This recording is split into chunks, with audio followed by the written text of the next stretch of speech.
Can I speak or no?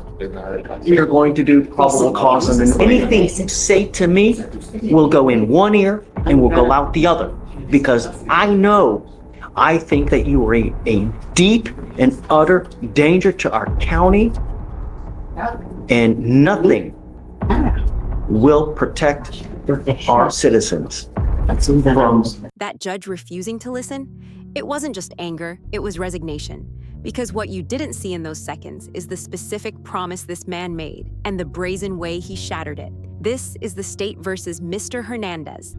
On the surface, it's a DWI arrest at a Shell station, but really, it's a betrayal. Hernandez signed a sworn affidavit promising this judge he'd never drive. Yet police find him stumbling into his truck with a cold 32-ounce Modelo in the console. He was explicitly warned to stop, but turned the key anyway. Now he faces immediate incarceration for being a deep and utter danger to everyone on the road. If you want to see exactly how judges handle defendants who think the rules don't apply to them, hit subscribe. Let's see how this unfolded. Good morning, Mr. Buenos Hernandez días, Ramos. señor Hernández Ramos. Buenos días. Let's jail. Back. You are on bond for a DWI. You signed an affidavit with me promising me that you would not drive. And now you've picked up a new DWI. ¿Puedo hablar o no? Can I speak or no? You're going to do probable cause in the case. You have the right to remain silent. They can and will be used against you.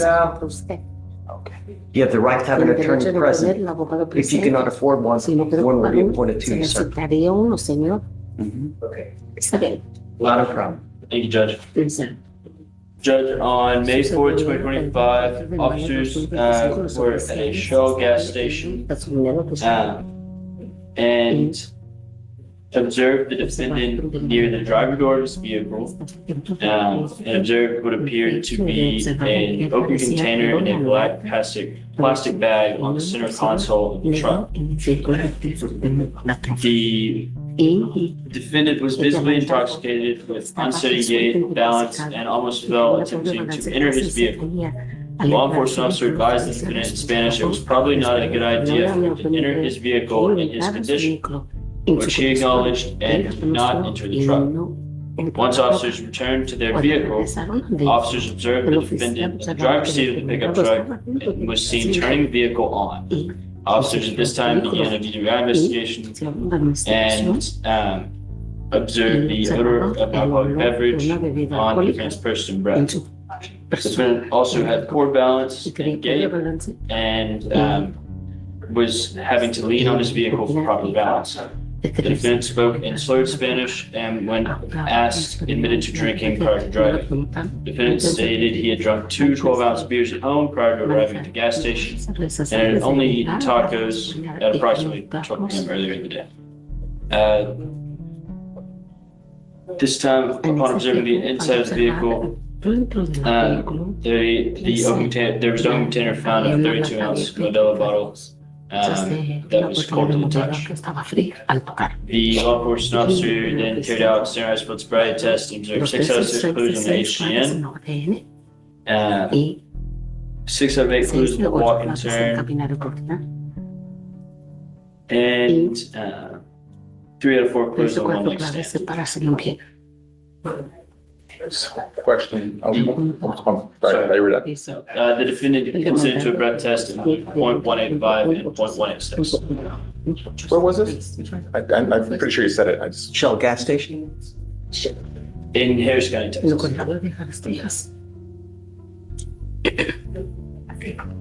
Mr. Hernandez, let me express my deep disappointment with you. Not only did you promise me when you picked up the first DWI that you would not drive, not only did you promise me that you would not allegedly consume alcohol, not only last time, like this time, have alcohol in the car while allegedly driving. I would presume that it's damn elementary that you're not to have alcohol in the car while you are driving. Anything you say to me will go in one ear and will go out the other. because I know, You're sitting. given the facts, you refuse to comply with bond conditions. As a result, I am now revoking your bond on the first case and I'm setting it at $25,000. And on your second case, I will do the same. I think that you are a deep and utter danger to our county, and nothing will protect our citizens from you other than Jay. I don't know if you are going to get out. If you do, you were ordered to remain under house confinement. You will have a GPS monitor on your ankle on one, and on your other ankle, you will get a scram device so I know that you're not consuming alcohol.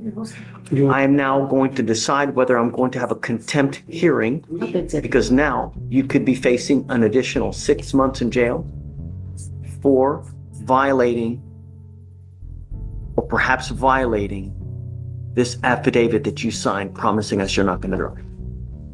I'm now also ordering you not to drive any vehicle that's not equipped with an ignition interlock. I'm sending notice to DPS in Austin so that every single officer in the state will know if you are caught in a vehicle, it must have an interlock. And if they catch you in a vehicle and it doesn't have an interlock driving, then you will go to jail. Anything that you want to add? No, Judge. Anything from the state? Nothing, Judge. Okay. All right, Mr. Hernandez. We'll have you come up, swear to us that you're not going to drive again with the new case, and then we'll put you back. Thanks. So the judge dropped the hammer, bond revoked, house arrest, and a harsh label. Mr. Hernandez is a danger to the county. But here's the question. Was this necessary protection or overkill?